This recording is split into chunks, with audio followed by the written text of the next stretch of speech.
தமிழ்நாட்டுக்கு துரோகம் செய்து கொண்டிருக்கக்கூடிய ஒருவர்களோடு தான் எடப்பாடி பழனிசாமி 4 வருஷம் தூங்கி எழுந்து இப்பொழுது கைகோர்த்து கொண்டிருக்கிறார். காணும் ஆட்சி பொறுப்பிற்கு திமுக வந்தவுடன் அவர் எங்க போனாருன்னு தெரியல. இப்ப திடீர்னு கண்டுபிடிச்சிருக்காங்க. டெல்லியில அமித்ஷா வீட்டு வாசல்ல கார்ல வெளியில வராரு. வெளியில வரும்பொழுது பத்திரிகையாளர்கள் அங்கே சூழ்ந்து கொள்ளும் பொழுது முகத்தை ஒரு கர்ச்சீஃப் எடுத்து தொடச்சுக்கிறார், மறைச்சுக்கிறாரு. கேட்டா தொடச்சுக்கிட்டேன்னாரு.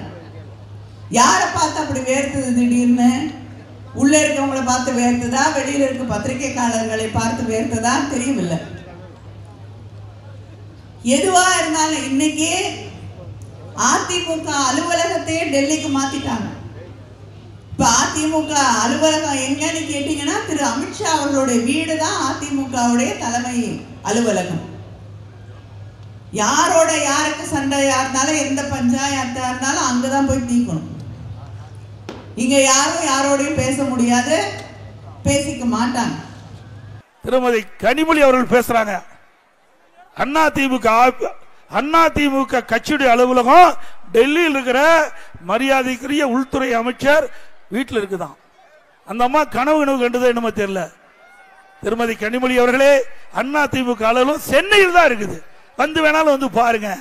நீங்களும் ஆள் வச்சு உடைச்சு பார்த்தீங்க, ஒன்னும் நடக்கல.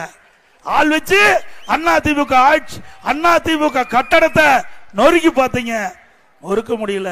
ஏன்னா அனைத்து இந்திய அண்ணா திராவிட முன்னேற்ற கழகத்தை பொன்மனச்செம்மல் புரட்சி தலைவர் எம்ஜிஆர் என்ற தெய்வம், இதே புரட்சி தலைவர் அம்மா என்ற தெய்வம், 2 தெய்வங்களும் அதிமுகவை எங்களுக்கு அருள்புரிந்து காத்தல்கிறது.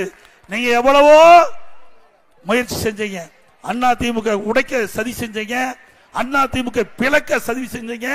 அதிமுகவை இன்றைக்கு எந்த விதத்திலும் அவர்கள் செயல்படக்கூடாது என்பதற்கு நீதிமன்றத்தின் மூலமாக வெவ்வேறு விதத்தில் முயற்சி செஞ்சீங்க. அத்தனையும் முறியடிக்கப்பட்டது அனைத்து இந்திய அண்ணா திராவிட முன்னேற்ற கழக தொண்டர்கள்.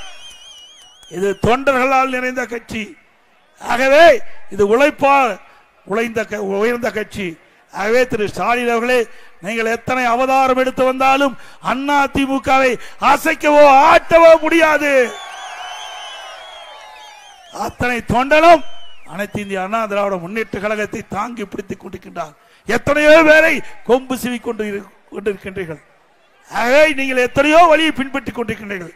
அனைத்து இந்திய அண்ணா திராவிட முன்னேற்ற கழகத்திற்கு எவ்வளவோ சோதனை ஏற்படுத்தி கொண்டிருக்கிறீர்கள். அத்தனை சோதனையும் இங்கே இருக்கின்ற மக்கள், கழக நிர்வாகிகள், தொண்டர் மூலமாக தூள் தூளாக்கப்படும். திரு கனிமொழி அவர்களே, அதிமுக அலுவலகம் சென்னையில் தான் இருக்கின்றது. உங்களுக்கு சந்தேகம் இருந்தால் தாராளமாக வந்து பார்த்து விட்டு செல்லலாம். இதே நேரத்தில் திராவிட முன்னேற்ற கழகத்திற்கு ஒரு சோதனை வந்த பொழுது உங்களுடைய கட்சி அலுவலகத்தை இங்கே திமுகவிலிருந்து பிரிந்து சென்றவர்கள் கைப்பற்ற நினைக்கின்ற பொழுது அதை காப்பாற்றி கொடுத்த கட்சியினுடைய தலைவி புரட்சி தலைவி அம்மா என்பதை மறந்து விடாதீர்கள். திமுக 2ஆ போச்சு, 2ஆ பிளந்து கிடந்தது. கருணாநிதி தடுமையாறி கொண்டிருந்தார். அப்பொழுது அதை பிரிந்து சென்றவர்கள் திராவிட முன்னேற்ற கழக கட்சி அலுவலகத்தை கைப்பற்ற நினைத்தார்கள். அதையும் அதிமுக அரசாங்கம், அதிமுக கட்சி தான் காப்பாற்றி கொடுத்தது என்பதை நினைவு வைத்துக் கொள்ள வேண்டும் என்று தெரிவித்துக் கொள்கின்றேன்.